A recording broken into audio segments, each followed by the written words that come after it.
दोस्तों चलिए शुरू करते हैं एक कहानी। राधा किससे न जले। प्रेम कहानी है, शुरू से अंत तक सुनना। केशव की शादी के 4 वर्ष निकल गए पर सलोनी के साथ उसका सामंजस्य बनने का नाम ही नहीं ले रहा था। छोटी छोटी बातों में सलोनी अक्सर बुरा मान जाती। केशव को समझ में नहीं आता कि अपनी संगिनी को कैसे मनाए। उन दोनों के कॉलेज का साथी निशांत सालों बाद से मिलने आया। दोनों ऑफिस के पास ही के रेस्टोरेंट में साथ लंच कर रहे थे। निशा ने सलोनी से भी मिलने की इच्छा जाहिर की, पर केशव ने बात बदल दिया। इस बात पर उसे संदेह हुआ कि कुछ तो गड़बड़ है। बहुत पूछने पर केशव ने बताया कि वह खुश नहीं रहती है, बात बात पर नाराज होती है, मुझसे भी खुलकर बात नहीं करती और न ही किसी से मिलना जुलना चाहती है। आखिर मैं क्या करूं? कैसे खुश रहेगी? तुम तो अपने परिवार के चाहते हो, चारों ओर तुम्हारा यशगान होता रहता है। उसके व्यक्तित्व को भी रहने दो। पहले साथ वक्त बिताते थे न, वैसे ही कुछ निजी समय निकालो। कहीं न कहीं उसे नज़रअंदाज कर रहे हो, क्योंकि मैं जिस सलोनी को जानता था वो बेहद हंसमुख और मिलनदार थी। उसमें आए बदलाव के लिए वह तुम जिम्मेदार हो के सब, निशान ने कहा।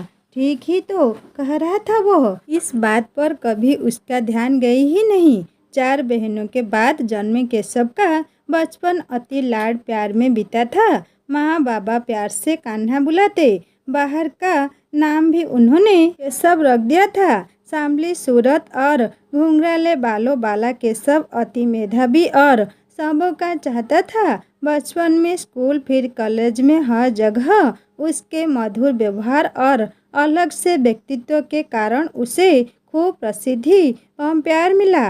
और हाँ, लड़कियां भी दीवानी थी केशव की, पर उसने किसी से दिल ना लगाया था सिवाय सलोनी के।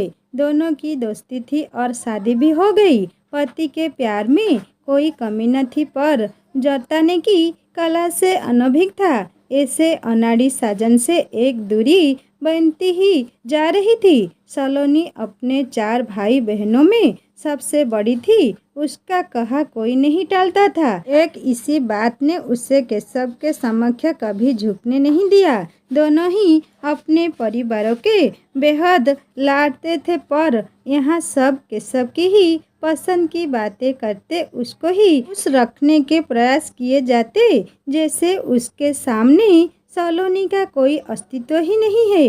केशव ये, केशव वो, क्या हो रहा था उसे? पहले तो उसे किसी से कोई द्वेष न हुआ था, पर पहले प्यार भी तो नहीं हुआ था। केशव को उसके मनोदशा की कोई खबर ही नहीं थी। वह अपनी ही दुनिया में खोया रहता। तब तो हद ही हो जाती जब केशव किसी के बनाए डिश की तारीफ कर बैठता। सलोनी को रोने का बहाना मिल जाता। मैं कुछ भी अच्छा नहीं बनाती हूँ, अब तुम मुझसे प्यार नहीं करते, आदि आदि सबके बीच व्यस्त रहने वाला केशव पत्नी के मन को समझ ही नहीं पाया था। स्त्री का मन समझ सकना सबके बस की बात नहीं। उसे समझने में सिद्धहस्त तो बस कृष्ण ही है, एक संपूर्ण पुरुष जिन्होंने 2 माताएं, प्यारी बहन द्रौपदी, असंख्य गोपियां, प्रिय पत्नियां और कभी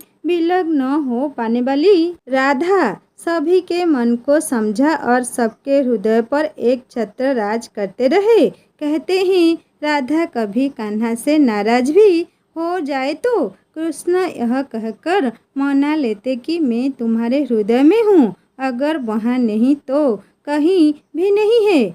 इस वक्त में ही सारे समय निहित है।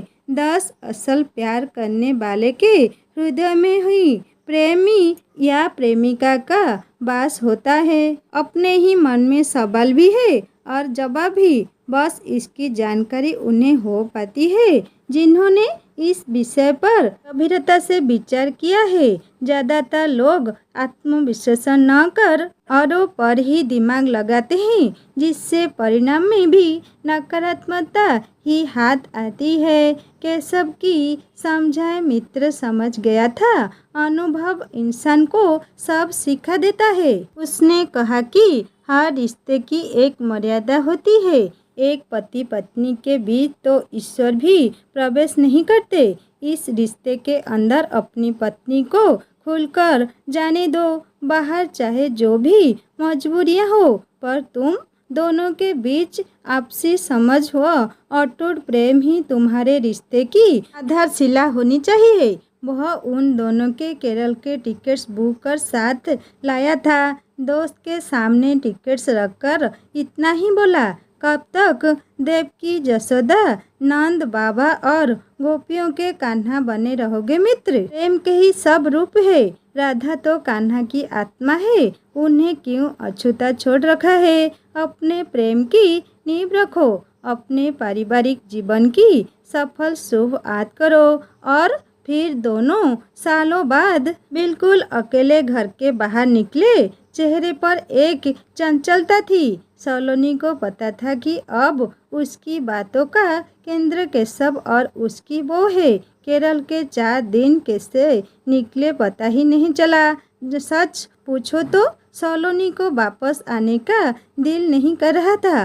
और हाँ, केशव ने ये समझ लिया था कि इस रिश्ते की भी एक निजता है। उन सीमाओं के अंदर बाहरी लोगों का प्रवेश वर्जित है। वापस घर आने पर सबको एक अलग ही सलोनी दिखी। इस आत्मविश्वास से भरी सलोनी की आंखों में फिर किसी ने आंसू नहीं देखा और जल्दी ही एक प्यारी सी नन्ही कली खिलने की उम्मीद से बंधी सलोनी फिर से सपनों में जाने लगी थी।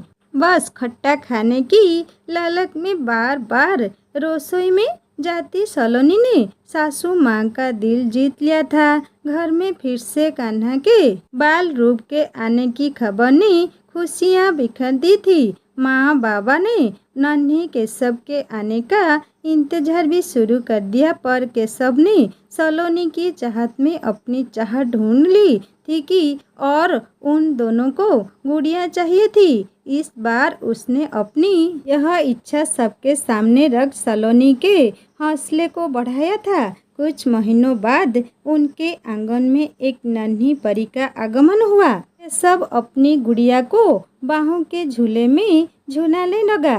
उसकी दुनिया प्यार से सबर गई थी। हंसती खेलती छोटी सी प्यारी सी उसकी अपनी नन्ही सलोनी ने उसके जीवन को इंद्रधनुषी कर दिया था। दोस्तों, ये कहानी कैसा लगा मुझे ज़रूर कमेंट करके बताना, और अच्छे लगे तो लाइक करना, दोस्तों से शेयर करना और सब्सक्राइब करके बेल आइकन दबा देना। और एक अच्छी सी कहानी आपके लिए लेकर जल्दी आऊँगा। नमस्ते।